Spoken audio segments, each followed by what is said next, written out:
तो अभी इसमें हमने देखा कि जो हमने बात की कि लग्न पे होता है तो सप्तम पे होता है, तो अब ये ऑपोजिट आ गया, अब ये सप्तम में चला गया, ये वापस अपने घर में आ गया।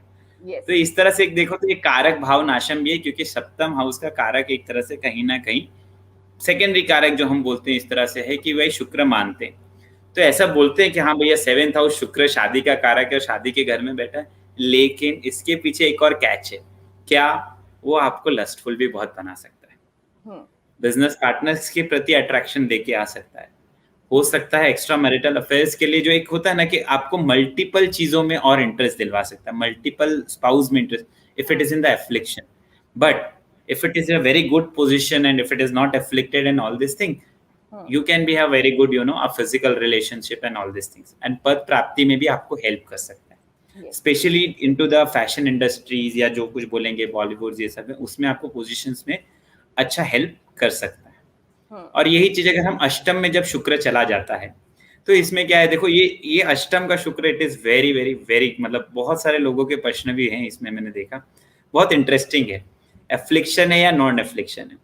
तो एक शुक्र है, बुध के बाद जो शुक्र है अष्टम में एक तरह से देखो तो अच्छा माना जाता है, लेकिन वो एफ्लिक्शन होगा तो आपके जेनाइटल सेक्शंस या जो आपके नीचे लोअर पार्ट में उसको इफेक्ट कर सकता है, ठीक है। लेकिन शुक्र अगर 8th हाउस में है तो एक तरह से देखो तो ससुराल से पैसा बहुत आ सकता है, क्योंकि वो सेकेंड हाउस को भी देख रहा है।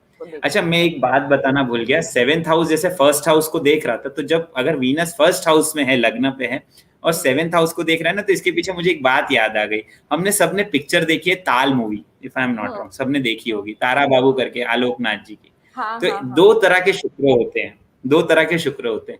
एक होते तारा बाबू टाइप, जो बड़े टैलेंटेड होते हैं, जबरदस्त होते हैं, पर उनको बोलना नहीं आता, मतलब they are not able to express themselves properly, तो टैलेंट होने के बावजूद भी वो कुछ नहीं कर सकते।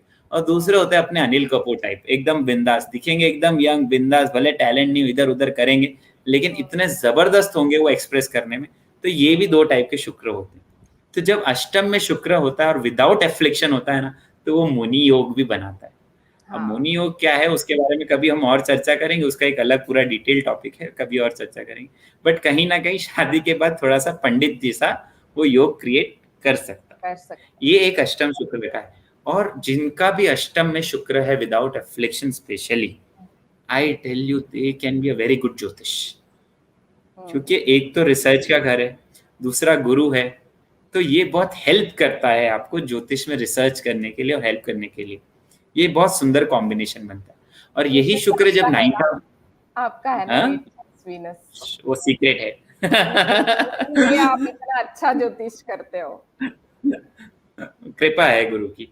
तो उसके बाद में जब 9th हाउस में चले जाते हैं, तो 9th हाउस में देखो तो तीसरे में चले जाते हैं, लेकिन पंचम का पंचम भी होता है 9th हाउस, तो ये मंत्र साधना के लिए भी बहुत अच्छी बात होती है।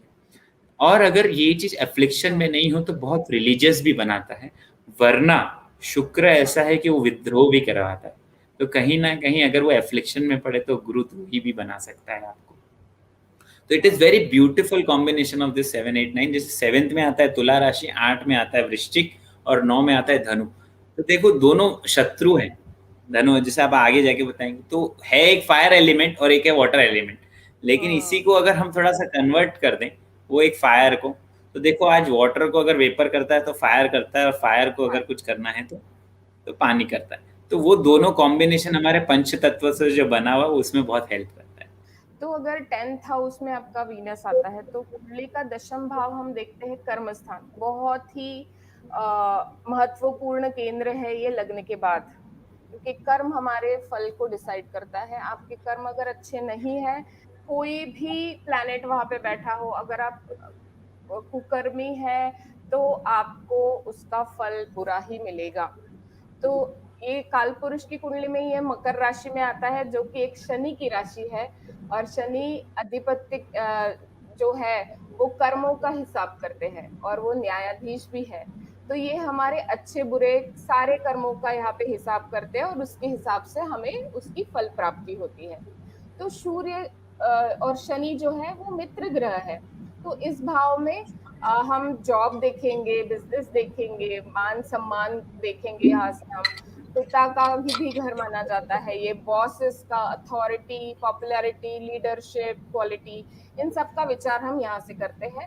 और बलि शुक्र अगर 10th हाउस में आपके बैठता है तो ये प्रोफेशनली आपको बहुत अच्छी पोजीशन पे लेके जा सकता है, बहुत पॉपुलैरिटी दिलवा सकता है, और सोशल पोजीशन पोजीशन क्या, और बहुत ही अच्छा करियर दिलवा सकता है। आपकी हॉबीज के हिसाब से आप अपना करियर सेट कर सकते हैं। These people are also want to live the high life and get together with the influential people. ये बड़े बड़े लोगों से मिलजुल के रहना, influential people के अंडर रहना, ये लोग पसंद करते हैं। तो ये लोग, और वैसे भी ये लोग शुक्र वाले लोग तो होते ही चार्मिंग है, तो वो वैसे ही क्राउड पुलर होते हैं। तो कभी कभी ये लोग अपने काम के प्रति इतने डिवोटेड हो जाते हैं कि इस वजह से हो सकता है कि मैरिड लाइफ कुछ हैम्पर हो जाए, क्योंकि कर्म प्रधान है ना ये घर। तो यहाँ पे अगर शुक्र आता है तो वो बहुत डिवोटेड होता है टुवर्ड्स देयर काम को लेके, बहुत डिवोशन होती है इनमें। तो 10th हाउस पिता का भी घर है, तो पिता की सेवा आदर करते हैं ये लोग, पिता से अच्छे संबंध होते हैं इनके। Business related, beauty, luxury, arts, ये सारे काम ये लोग कर सकते हैं, बिजनेस सारे ये सारे कर सकते हैं। और अगर यहाँ पे शुक्र का पाप प्रभाव है तो इनको इसी सारे चीजों में सफलता मिलने के लिए देरी भी हो सकती है, और हो सकता है ये इनमें फेल भी हो जाए। तो दशम में अगर अशुभ प्रभाव रहा और अगर ये एफ्लिक्शन में रहा तो ये व्यसनाधीन भी हो सकते हैं।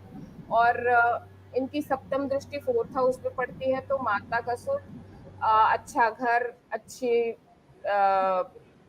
गाड़ी घोड़े इनको मिल सकते हैं।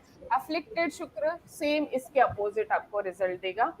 तो अगर मैं बॉडी पार्ट्स की बात करूं तो यहाँ knee, joints, bones related issues create हो सकते हैं अगर शुक्र अच्छे नहीं बैठा है तो ये था 10th हाउस का। अब हम जाते हैं 11th हाउस में। तो शुक्र 11वें घर का में होना बहुत ही अच्छा शुभ फल देता है ये। इस भाव से हम लाभ देखते हैं, फाइनेंस देखते हैं, फ्रेंड्स, आपके एल्डर ब्रदर, इन सब का विचार इस हाउस से होता है। अगर 11th house Venus makes you social butterfly, मैं बोल सकती हूँ कि अगर यहाँ पे लेडी का 11th शुक्र अगर है तो आपको दिखेगी कि वो तैयार होके बस किटी पार्टीज जा रही, ये पार्टी है आज, वो पार्टी है। तो 11th शुक्र वाले आर सोशल बटरफ्लाईज। तो ये लोग बहुत ही पॉपुलर भी होते हैं अपने ग्रुप में, अपने सर्कल में, बहुत इनकी प्लीजिंग पर्सनालिटी होती है। सोशल मीडिया में ये लोग बहुत अच्छा कर सकते हैं, एंटरटेनमेंट के क्षेत्र में बहुत अच्छा कर सकते हैं, और इनसे रिलेटेड करियर भी ये बहुत अच्छे से चूज करते हैं, जैसे डिजाइनिंग हो गया, एडवर्टीजमेंट हो गया, vastu, feng shui, wedding planners, decorators, इन सब में इनको बहुत अच्छी सफलता मिल सकती है। और शुक्र का ये प्लेसमेंट स्मूथ चाइल्डहुड भी दिखाता है, क्योंकि इनकी सप्तम दृष्टि पड़ती है 5th हाउस पे। अगर यहाँ अच्छा शुक्र बैठा है तो इनका चाइल्डहुड बहुत ही अच्छा बीतता है, क्योंकि विनस आपकी 5th हाउस को देखता है तो ऑब्वियसली वहां पे वो वीनस का ऑरा वहां पे रहता है, तो आपका बचपन बहुत अच्छे से बीतता है। इनकी पर्सनालिटी भी बहुत बोल्ड होती है, ये लोग क्राउड पुलर होते हैं, स्टेज बहुत ही अच्छे स्टेज परफॉर्मर्स होते हैं। तो ये सब चीजें हमारी होती है 11th हाउस शुक्र वालों की। तो अगर मैं इनका बात करूं लव लाइफ की, तो मेनली इनकी लव लाइफ पॉजिटिव होती है। थोड़ा डिजेक्शन वगैरह हो सकता है, थोड़े हार्ट ब्रेक्स हो सकते हैं, क्योंकि 5th पे है ना इनका ये। तो इमोशनल आउटबर्ड्स स्पेशली इन टीनेजर्स में ये सारी चीजें ज्यादा होती है। तो ये सब चीजें इनके साथ हो सकती है। मैरिड लाइफ अगर देखें तो इनका मैरिड लाइफ जनरली पीसफुल होता है, अच्छा मैरिड लाइफ होता है, स्मूथ होता है। इनकी जो स्पाउस है, इनके जो बच्चे हैं, इनसे इनका बॉन्डिंग बहुत अच्छा होता है। एक तो 5th हाउस पे 7th दृष्टि है, और शुक्र स्त्री का कारक है, 11th हाउस लाभ हाउस है। तो अगर हम इन सबको कनेक्ट करें तो इनकी पत्नी से और इनके बच्चों से इनका पारिवारिक जीवन अच्छा होता है ओवरऑल। तो इनके फ्रेंड्स भी इनके लिए बहुत हेल्पफुल होते हैं, और इनके लिए कभी कभी ये आउट ऑफ द वे जाके काम करते हैं, और फिर इन चीजों को लेके ना इनको कभी कभी चीट का भी सामना करना पड़ सकता है। तो तब इनका ये होता है कि मेरे फ्रेंड ने मेरे को डिच किया, ये भावना भी अगर एफ्लिक्टेड रहा तो इनको आ सकती है। अब हम बात करते हैं 12th हाउस की।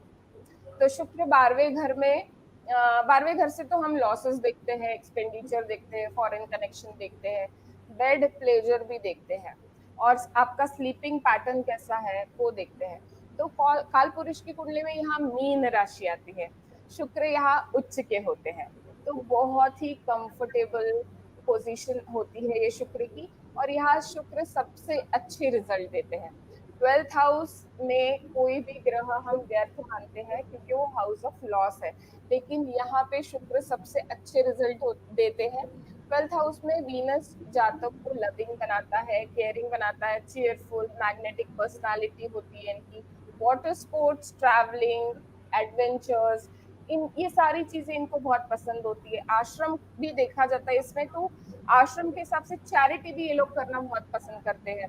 अगर हम करियर की बात करें तो ये लोग ब्लॉगर्स हो सकते हैं, टूरिस्ट गाइड्स हो सकते हैं, एम्बेसी में काम कर सकते हैं, फॉरेन कंट्रीज में फॉरेन कनेक्शंस में काम कर सकते हैं, म्यूजियम्स में कर सकते हैं, योगा टीचर ये बहुत अच्छे हो सकते हैं क्योंकि 6th हाउस पे इनकी 7th दृष्टि होती है, तो ये लोग योगा से रिलेटेड काम भी बहुत अच्छा कर सकते हैं।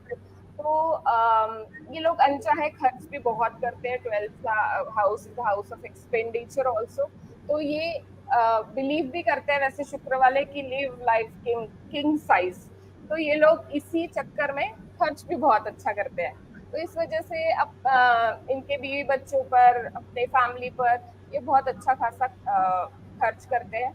और इनकी लव लाइफ की अगर बात करें तो 12th house Venus is very romantic, gives a lot of affairs भी काफी होते हैं लाइफ में, but finally they get their soulmate, बोलते हैं ना कि सोलमेट मिल जाता है। तो इनकी मैरिड लाइफ जो होती है वो लोग, ये लोग बहुत एंजॉय करते हैं, हैप्पी मैरिड लाइफ होती है, sexually as well as mentally बहुत हैप्पी होते हैं ये लोग। इनकी स्पाउस बहुत ही ज्यादा केयरिंग होती है, लविंग होती है, तो बहुत अच्छा कॉम्बिनेशन है ये 12th हाउस में शुक्र का। अगर मैं हेल्थ की बात करूं तो यहाँ पे हेडेक का प्रॉब्लम हो सकता है, आपकी head injuries, skin issues, sleep pattern जो है आपका वो थोड़ा सा डिस्टर्ब रह सकता है अगर यहाँ पे एफ्लिक्शन है तो ये सारे पैटर्न्स आप देखने को मिल सकते हैं 12th हाउस में अगर ये एफ्लिक्शन में है तो।